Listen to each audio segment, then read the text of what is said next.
Okay. What if our self is just AI in disguise? Dun, dun, dun. Now we're all familiar with artificial intelligence, but maybe we have our own inside of us and we didn't realize it. It's been masquerading as ourselves. I mean, I did have to take the Are You a Robot test today on my computer, and it told me that I was indeed human. So here's the question for today. Are we really AI? What if your sense of self is just a complex algorithm? Kind of. Now I got to give attribution to this. There's a gentleman on X. I saw a post where he claimed a network in the brain is AI, and we're going to get into that today. But Mm. it gave me a whole new perspective on how to go about this, and it made just a lot of sense. So I thought I would explore it. Well, I have heard too that quantum mechanics can explain like how energy moves both through our brains and other things found in nature that really mimic the same patterns. That's interesting you said that because I was going to get into that and I decided not to. Oh. Oh. But I All think right. Well, if go ahead.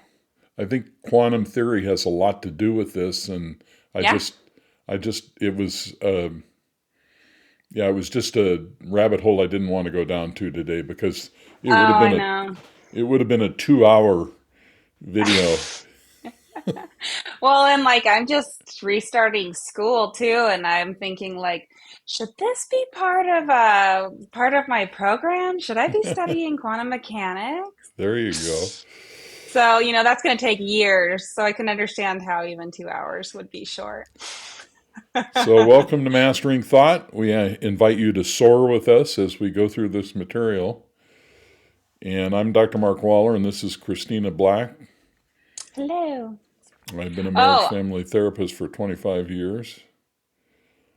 you can keep the introduction. I'll just bring it up after. You're doing great. Okay.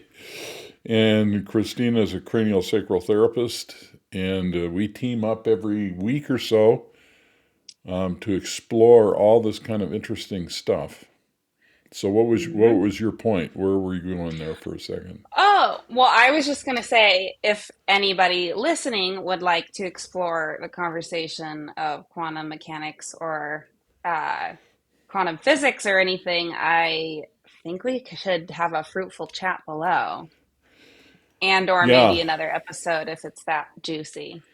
Well, in all, at least for me, if I'm going to get into this, it all involves. It starts with the dual slit experiment, which we can talk Mm-hmm. about, which Mm-hmm. creates this whole thing. Mm-hmm. So anyway, Energy knows that you're watching. so imagine if, and some of these slides are a little crowded. I apologize in advance, but they're just so much information. He So did a lot of imagine, work making it only this little, just boiling it down to the best stuff. I spent about as much time trying to make it fit and be readable as I do actually putting it in there. So Mm-hmm. it's kind of Yeah. strange. So what if imagine if the very essence of who you are, your your sense of self was not what you think it is. That the self is hiding the real self, Mhm. the one we have long been searching for. I mean, every spiritual traditioning, Mhm. right, Mhm. points to a self-realization, a real self, the true you, the soul, the higher self. There's probably Mhm. 15 other ways of describing it.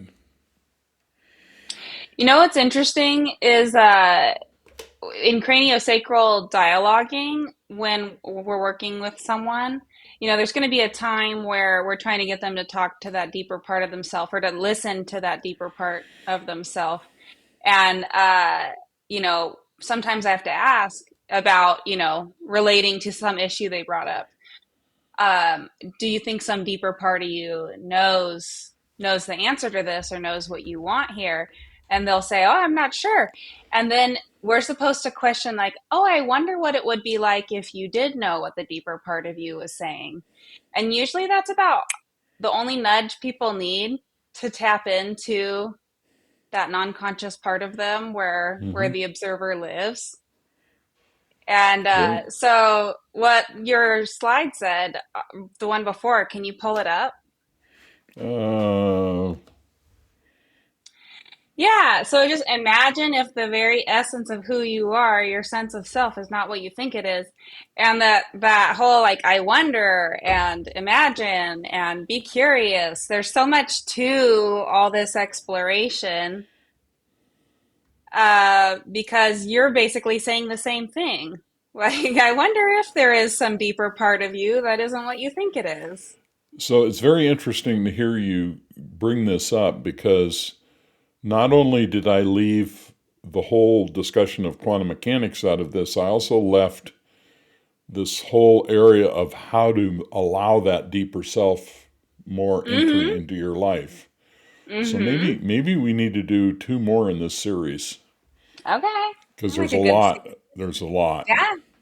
I mean, if it's practical and it's going to be like helping each of us and everyone listening, I think let's do it. All right. So if you enjoy this kind of content, like and subscribe. There is Sunny, Yeah. that is Christina's friendly dog. So we'll get back to her in a little bit. Christina's Christina's weird obsession. Oh, she's a baby. All right. So could we be biological machines? Now I know I this mean, I've requires, heard we have code in our DNA. well, and what's interesting about that is we have code. There must have been a coder. Mm-hmm. Interesting. Which leads Mm-hmm. me to your joke about coders. You remember your joke about coders? About the shoes? Yeah. Yeah. Do you remember it? Or do you Yeah, I want me to do. tell it? I'll You tell it. tell it then. You How tell it. do you tell the difference between um, a coder who's an introvert and a coder who's an extrovert? How? The coder who's an introvert looks at his shoes when he talks to you. The coder who's an extrovert looks at your shoes when he talks to you. So good. The joke also works really well for engineers, if you ever need an engineer joke. There you go. All right. With our actions and our thoughts being orchestrated by an internal artificial intelligence, that's the question. This video delves into a provocative theory that's my theory, that our brain's default mode network, better known as the DMN, might actually be this AI creating a self-referential loop that constructs what we perceive as ourself. And I Okay, think but this is wait, very, what video? What what's video are that? you talking about? This one we're doing This. right now. Oh. We're doing a video. I get to be a part of that? That's great. All right, so let's talk Oh, it's about so the false silly. self for a second. Mm-hmm.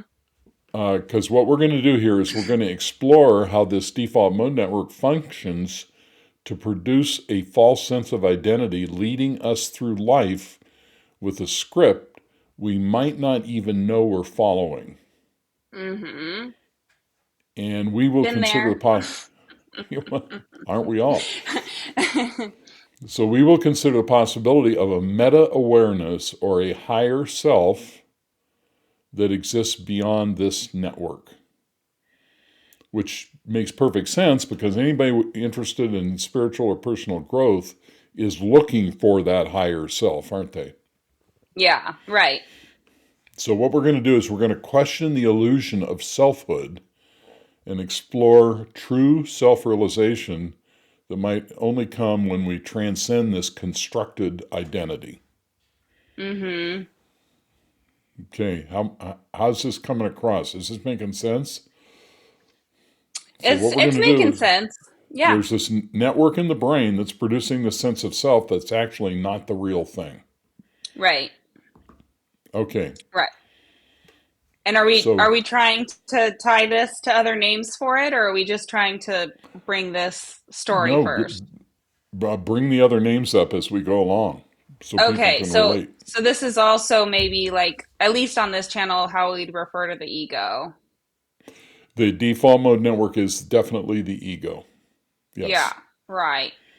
I Right. have a slide that addresses that, but yeah, I'm glad you brought that up. Yeah. Okay, and Be- then the task positive network would be more related with the truest part of ourselves. it allows the true self to come through, It but allows the true self to come through. but Okay. we're gonna get to that. Yeah. Okay. Okay, so about discovering our true self with a big S. So we need to resolve the dilemma of distinguishing between human consciousness and artificial intelligence, raising Hmm. questions about the nature of self-awareness and where to find it.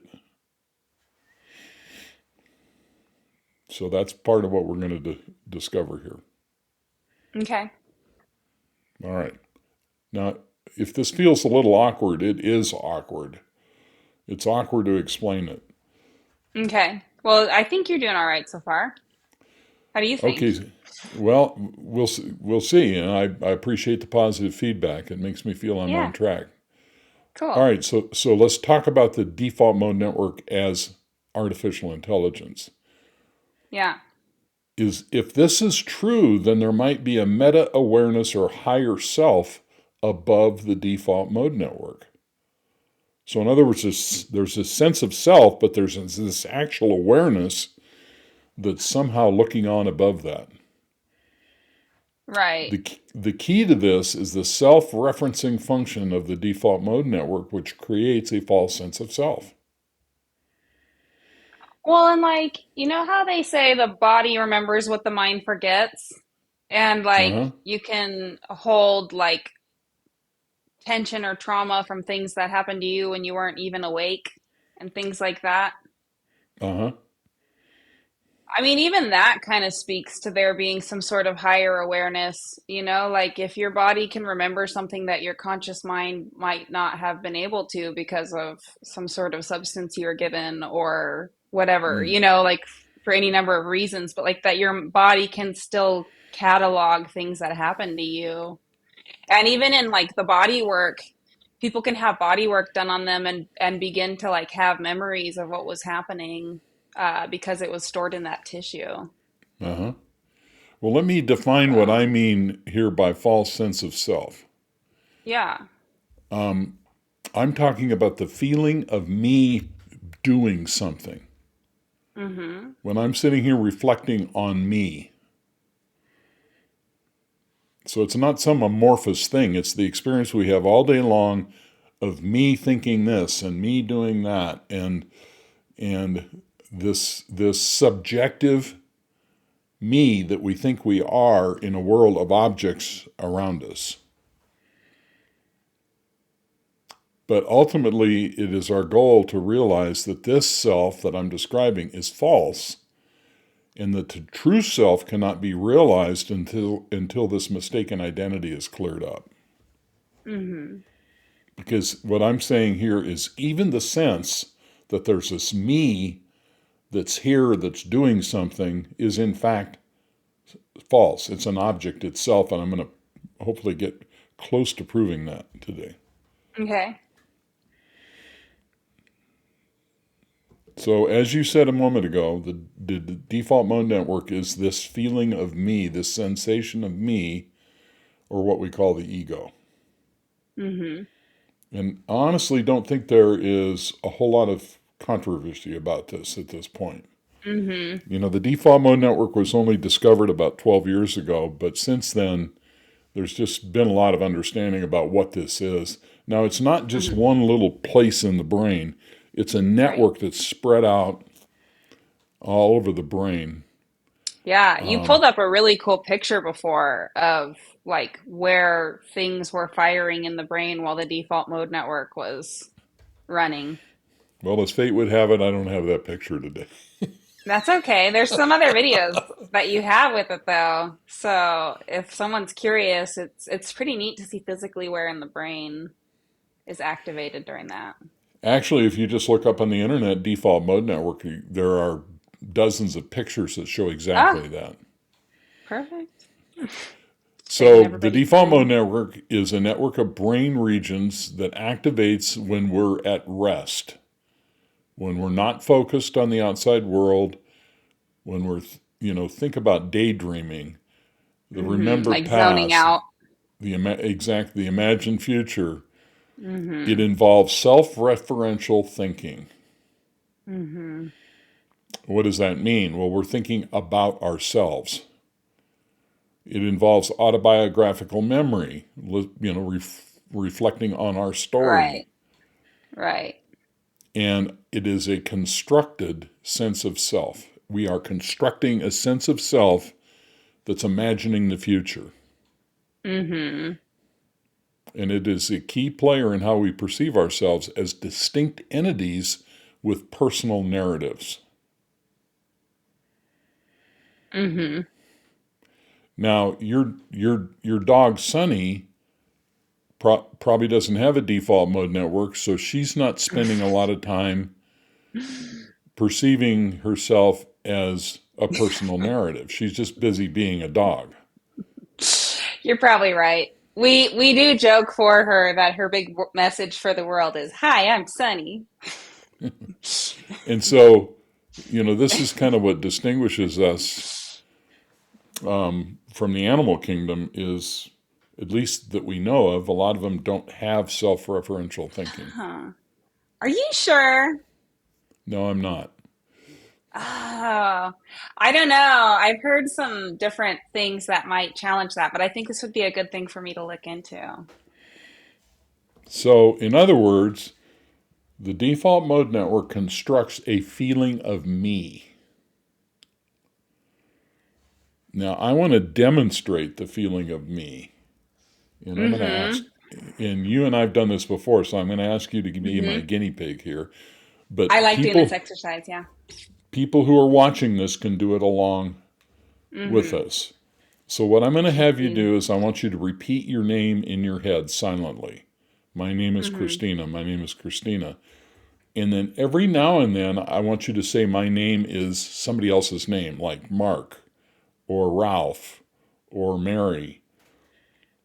So what you do is you repeat your name and you get this familiar feeling of me that goes with your name. Mm-hmm. It's called identification. So Mm-hmm. we're identifying that name with me. And then when you substitute this other name that's obviously not you, that feeling of me goes away, doesn't it? Just Mm-hmm. you try it now and hopefully people listening will try it too. Yeah. Okay. So you're repeating your name, I am Christina, and then every now and then you say, I am Larry. Okay, the instant you say the other name, the feeling of me goes away, doesn't it? Mm-hmm. Isn't that interesting? So Mm-hmm. that feeling of me is coming from the default mode network. At least I Mm-hmm. believe it is. Now, every now and then I get an email from somebody who knows more about the brain than I do, and they kind of help me clean it up a little bit. But Mm-hmm. that's that's my interpretation. Mm. So when you shifted the name, did you sense the feeling of me go away? Uh-huh. Yeah. Yes. And like for me, I'm pretty aware of body sensations that I have and that I notice when I say like my name is Christina, my name is Christina. I'll feel a certain kind of tension throughout my torso. Uh And huh. then if I say like my name is coffee cup, like that Right. feeling will drop out and I'll feel my torso relax more. And I just think that's interesting. I do believe there is a bodily sensation that goes with it. Mm-hmm. Mm-hmm. There's All books right. like The Body Keeps Score, which really tease that body mind connection thing out. So a few minutes ago, you mentioned the task positive network. So let's talk Mm-hmm. about that for a minute. So when we're doing a task, like reading, or we're focusing on something, or like what you were just doing, repeating your name. When Mm-hmm. we're doing a task, we turn on another network in the brain called the task positive network. Mm-hmm. And the task positive network and the default mode network operate in a teeter-totter relationship, Mm-hmm. where increased activity in the task positive network focused on external task and attention suppress the default mode network activity. And conversely, when the default mode network is active during rest or mind wandering, the TPN's engagement decreases, reflecting a dynamic balance between outward focus and inward reflection. Mm-hmm. Okay, so now we've done this many, many times on this channel, so let's try this other exercise Okay. where you notice the next thought. So people watching can do this exercise too. So you're just going Mm-hmm. to relax and you're going to next let the next thought drift into your mind. It could be, what am I going to have for lunch? Or I need to get my hair trimmed on Saturday. So when you sit back and wait for the next thought, and then when you notice your thinking, what happens to the voice in your head when you notice it? It goes away. Exactly. So this is exactly this teeter-totter relationship that we're talking about Mm-hmm. here. So Mm-hmm. when one goes up, the other one comes down, and they don't completely shut off, but you notice that the voice in your head stopped. Mm-hmm. And the reason the voice in your head stopped is those networks switched a little bit, Right. and they have a negative correlation or an inverse relationship. Right. They can't both be on at the same time. So here's the question: if all that's true, if the default mode network goes away or Mm-hmm. shuts down or diminishes, the sense of self goes away, then that can't be who you are. Right, because I didn't go away. That's correct. Right. Excellent. Okay, so during a task, the sense of me is suppressed. In other words, Mm-hmm. doing replaces the doer, which can actually be observed. Right. Right. So if it can be observed, if the sense of self can be observed, then I think we can hypothesize that it is an object in some other awareness. Say that all together in one sentence again. So in other words, doing replaces the doer. When Uh-huh. this teeter-totter happens, Right. doing, the task positive network, replaces the doer, which is the sense of self in the default mode network, and we can observe that change, can't we? We just Mm-hmm. Yeah. demonstrated that. Yeah. Yeah.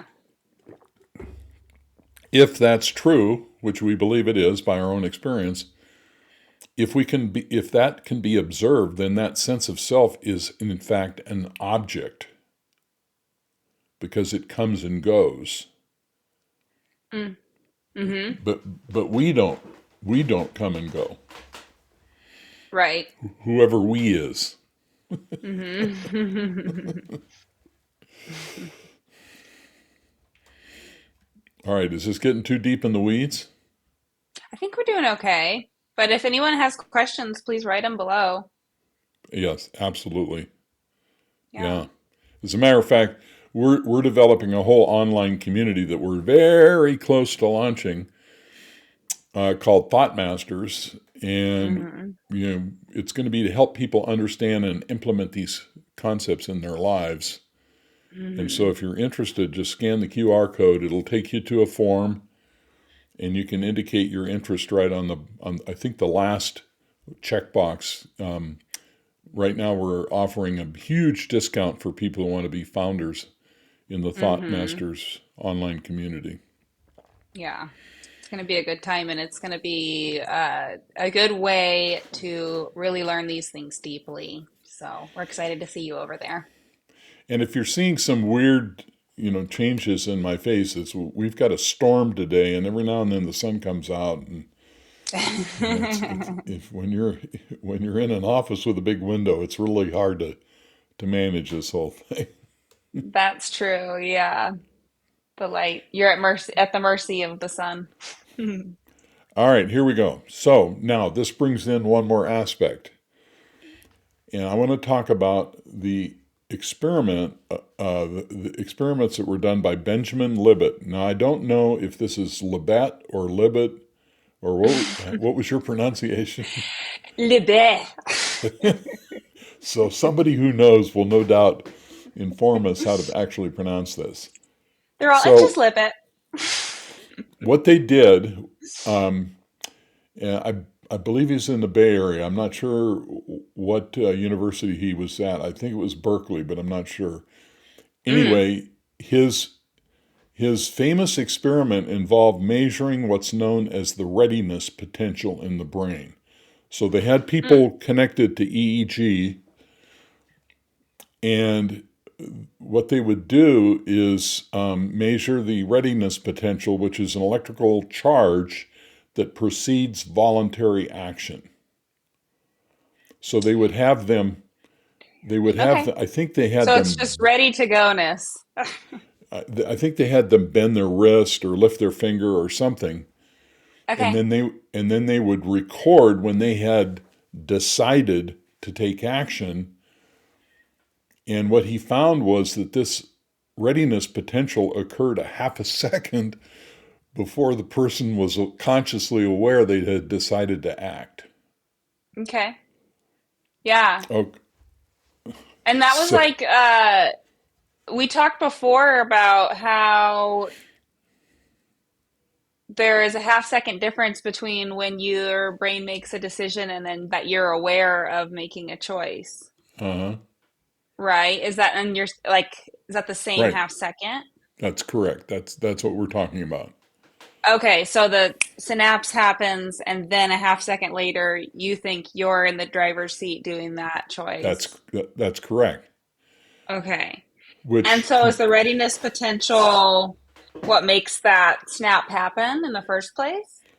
that is it's the same one and the same thing. Okay. When this thing fires, Okay. when this thing fires, um, half a second later, the person is aware they've made a choice. Yeah. Yeah. Okay. Okay, now So, this and then is it's taking credit for the choice, that's right. that feeling of me. Okay. That's exactly right. And Okay. so, and which is very weird, and it threw the whole scientific community into a tizzy because it talks Yeah, about right. Questions free will. predestiny and free will and all this Yeah, stuff. right. And we love to be autonomous. So, so what I call this is a sense of agency or the same sense of self we Hmm. have been referring to. And that sense of agency is actually a half a second too late to be the actual doer. Hmm. So, Hmm. what's the implication of this? The implication of this is the sense of self comes after life is being lived in each moment. Hmm. So now we're talking about a real false sense of self, aren't we? Right. Yeah. So not only is the default mode network masquerading as who we really are, it's coming in after the fact. Hmm. It kind of reminds me of like times I've done things with my nieces, for, like for my sister or something like that. And, like they're little and so they want to contribute. And, it's kind of got to be you to be the one that like does most of it. And then when they like present it, they're like, I made this for you, mom. Like I did this for you. And I just think, it's so much like our limbic system, like the default mode network. Like it's just got a immature brain too, It like wants I to did take credit. this. It wants to Yeah. take credit. But the simple fact is when I get out of this chair, I will have fired the brain a half a second before I'm aware I decided to get up. Mm-hmm. And so that's very spooky. All right. Mm-hmm. I guess the more honest response would be like, "Oh, I see the real me decided to get up a moment ago." In essence, that's where we're Yeah. pointed here. Yeah. Okay. All right. So, Well, uh, and there are people that say that they do what they don't want to do. So maybe it's like the difference between the ego and the deeper part of yourself too. an impulse takes us. Impulse, yeah. Yeah. All right. So I'm going to really shorten this up. So what's happening here is there's a feedback loop. Hmm. So when we take action, part of the feedback loop is the limbic system, which is the emotional brain, sends signals back to the cognitive and motor areas influencing future decisions and actions. Okay, so what does this mean? Well, if the action was positive, so if I get out of my chair and it works and I don't fall on my face, then that's positive, and then that reinforces that behavior, makes me more confident the next time I get out of my chair that I probably won't fall on my face, making it more likely to be positive again. Hmm. If the outcome of the action was negative, then negative feedback may lead to adjustments in behavior or avoidance of similar actions. So there's this Right. emotional learning that's taking place here in this feedback loop. Yeah. And then Like part of this bigger training system. the default mode network may also play a role in reflecting on the outcome, updating the sense of self narrative, and adjusting the sense of agency based on the success or failure of action. Okay, so what's the Hmm. point? What's the point about this? The point is that this sense of self is constantly being updated by the outcomes that we have in our lives. Well, if that's Right. true, then it's this variable thing that is this moving target all the time. Right. And if you think And about the higher exhausting. self or the spiritual self or whatever, our concept of that is it's rock solid. It's not evolving. Yeah. It's already healed. It's already whole. That's right. Yeah. Okay, so this when you start looking at how the brain works, this gets weirder and weirder. So basically, we're trapped by a false self that we believe is me. Hmm. What a dilemma. Hmm.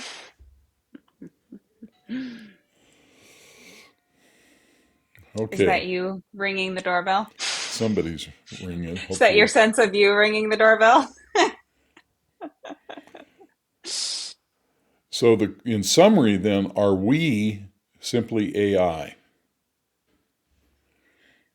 The sense of self comes from the default mode network, and yet that self appears and disappears with tasks. It takes credit a half a second after the fact. It masquerades as the real self, and yet there must be some meta awareness watching this drama the entire time. What is that meta Hmm. awareness? Awareness or consciousness itself. Hmm. Now, this presupposes this question has been answered. Does consciousness emerge from the brain, or are we living in a field of consciousness? And that gets us to what we're not going to cover today, which is quantum theory and those ideas. Yeah. All right. Yep. It's pretty So, exciting to me anyway. well, what's exciting about it for me is that this model and way of thinking allows us to step back and see the sense of self as this artificially created thing coming from the default mode network as if it were AI, and it becomes a useful metaphor for disidentifying from the false self. Mm-hmm. Right. And one of the things we could do here is start noticing when this sense of self kicks in and kicks out, Mm-hmm. Yeah. Oh, yeah. and realize this thing keeps coming and going. Well, if it's coming and going, it's obviously not who we are, Mm-hmm. and it's not the Yeah. true self. Well, and each time that you spend time with that is another time you're rewiring your brain to not think like that anymore. Well, and also you're rewiring your brain to be aware that it's, yes, exactly what you just said. Yeah, you're Yeah. rewiring your brain to be aware of this self that's not actually who you are. Right. And that's all part of that rewiring that ends up being the awakening. Exactly. Mm-hmm. Yeah. Good stuff. Man. I don't know. I just thought it was a useful way of looking at this. So Yeah. if we look at the body as this android that's made biologically, and then on top of that is this artificial intelligence that, is not actually doing anything at all, but it's just interpreting everything and giving us a sense that we have some control over Busy. this, Yeah. and that, I am me and I'm separate from everything else, and so it gives us an individuated experience of life, which is Yeah. actually kind of counterproductive in a way. Mm-hmm. Then it just, Mm-hmm. to me, it just gave a whole new way of looking at how we identify with a false sense of who we really are and limit ourselves in Mm-hmm. life. Yeah, that's true because identifying with it does limit your experience. It does make it less enjoyable as well. So if you'd like more content, if you want me to go down these Rabbit holes. paths, please leave a comment below, and we'll absolutely do it. That sounds fun. Also, you had a question you wanted to ask. Yes. Yeah. So for in the spirit of wanting to be able to get a better touch on or feel for our audience and also offer content that can be really helpful, will you pull up the next slide, Mark? What is the next slide? Oh, didn't you make me a slide It's right here. for well, on my screen it just says the feeling of me. Oh, I don't know what's going on. Oh, is it just being goofy with me? Okay, well, I mean, I pretty much You're know right. it, but like what It does say the feeling of me. How about that? Okay. Well, there we go. Now we're all on the same page. Literally. What is a current challenge that you're facing right now? And it can be personal or it could be like some sort of um, executive functioning thing, or I don't know, just different kinds of things you're challenged with, and what are you doing to solve these challenges? And I'm curious not only if we can just help expand our conversation, but also if we can, like improve a lot of people who didn't know these things would be affecting them, and it kind of just gave them a chance to learn about it as well. So anyway, that's just some thoughts besides Please, helping you. please contact us and let us know. Yeah. So I inadvertently went into preview mode. I hope my slides actually were working. I could see them here, so we'll find out when we look at I this. mean, I was with you for most of it. It just said, you know, the one, the same one. Is Okay. there me? All right. So if you're interested in more, I've written 3 books. You're welcome to check them out. And if there's anything we can do, please contact us. There'll be an email address in the description below, or you can scan the QR code. And Christina and I are looking for the next episode right now. So let us know your wants and desires. Mm-hmm. Cool. Well, thank you again, Mark, for another awesome episode. Well, thank you, Christina. Your contribution is immense. Woohoo! Teamwork makes the dream work. All right, we'll see you next time. All right. Thanks everybody for listening. Bye bye.